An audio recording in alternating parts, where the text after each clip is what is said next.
Good afternoon, wood butchers. Well, out in the shop today, I was cruising by my local Home Depot and came across a new little toy. Thought, oh, this is cute.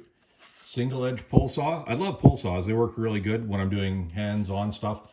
And 20 bucks Canadian. So, thought what the heck? Let's pick one of these guys up. I got some projects eventually, not anywhere in the near future, where I'm redoing or actually finishing our basement. So this will come in handy, I'm sure, for a couple of trim jobs of some other, casings and moldings and that type of thing. I'm also planning a custom ceiling, so, well, what the heck. Now, packaging-wise, the saw itself is only held in by a little piece of Velcro. And, well, okay, I thought it was smaller than that, but I don't know. Not sure I'd be entirely enthused about the saw being held in by just a little chunk of Velcro. But whatever. Yeah, it seems to work. They give you a couple instructions on the back. I don't know about you guys, but I never really worried too much about instructions. Let's open this guy up. Okay, so standard plastic packaging. So that was a kind of a waste. I just got to peel all this off. So looks like a carbon steel blade. Looks like they've done the edge tempering. Handle wise, it feels pretty good in the hand. Yeah, it's got a bit of grip to it. You can choke up on it or you can extend it out. Let's have a look at how this mechanism works here.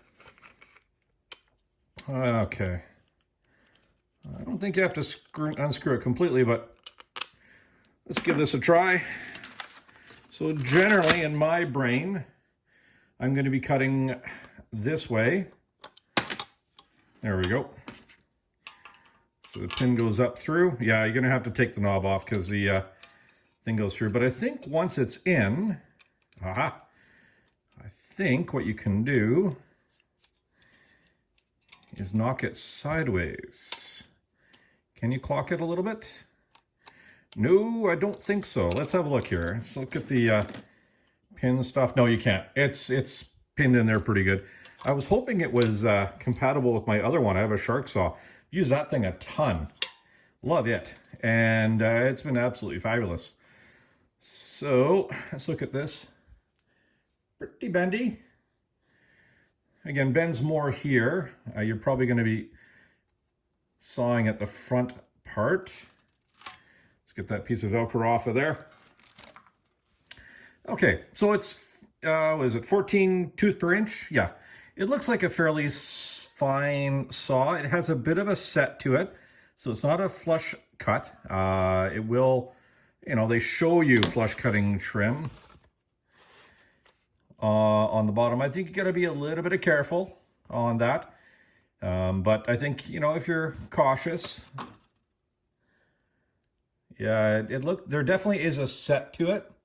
If you look really carefully, the teeth are just a touch wider than the blade, and it looks, it's equal on both sides. So this isn't a true flush cut saw. This is the other one I use. It's a shark saw. The only reason I went with a single edge is when I'm using the fine one, sometimes because there's a bit of a set to these ones, as you're going across, I've had a couple times where these ones have left scratches, or vice versa. Just tiny little scratches. Again, they can sand out, but sometimes you're doing finishing work and don't want to do that. So let's do a little test here. I got a piece of wood here. I'm going to get it all set up, and we're going to give these two saws a go. So you're seeing at the same time I am. I am just going to lay this nice and gently, and we're just going to pull. One finger on the back of the blade. And that's not clamped down enough. So let me put you on hold. I'm going to get another clamp. Okay, so that's clamped a little bit better. So let's get this going here.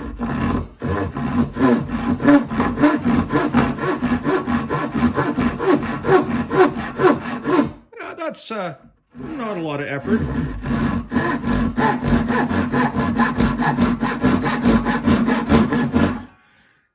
Got a nice finish. Yeah, it's all induction hardened teeth. So just the very tips of the teeth are hardened. What that basically means, and I think almost all these pull saws are disposable. You use them until they don't work, and then you just get rid of them.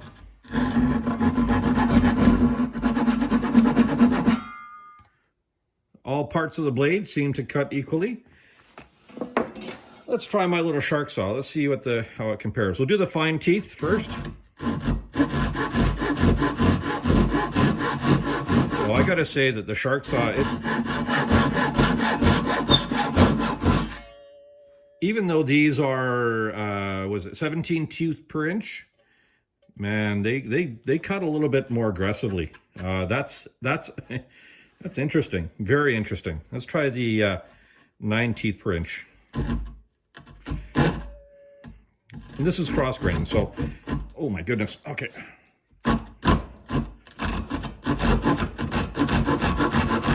That's too aggressive. It just bites too much cross grain. So on these guys, not so great. Trying to do cross grain. Let's try and do end grain. So we're gonna unclamp that. Clamp that back up. Gotta say, I love this new workbench, or outfeed table / workbench. Okay, let's go back to the Dewalt one. Let's try the rip cut here. Feels easy.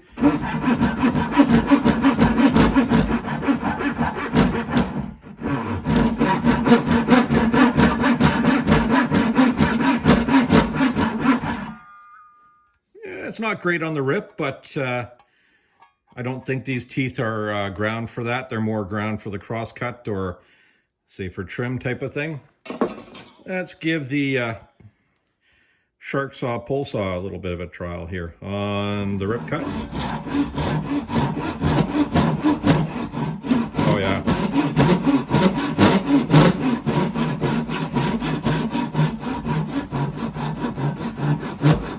Sorry, you guys are a little far away on there.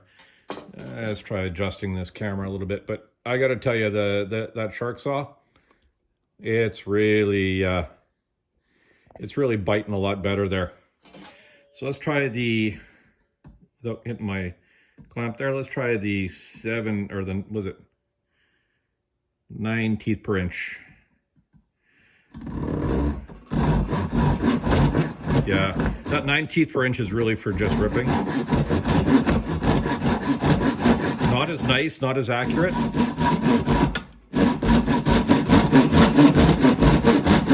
But that cuts pretty quick. And again, no discernible issues on either blade. I gotta say, you know me, I'm a black and yellow kind of guy, but not entirely enthused about this one.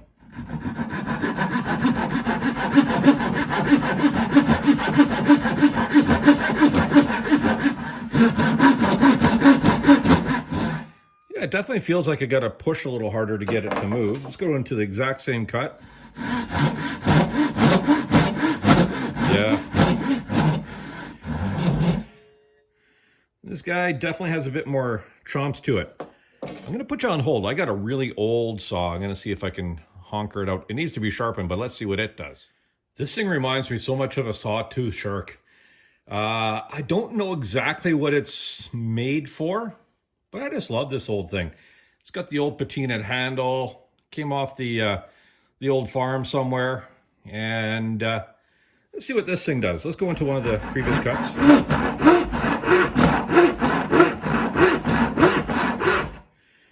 Yeah, it's not sharp at all. Not at all. Okay, so again, I got to get the file out and probably resharpen this guy up a little bit. Let's try these teeth. Let's see what they do. I think this is more of just a rough cut, cross cut kind of thing.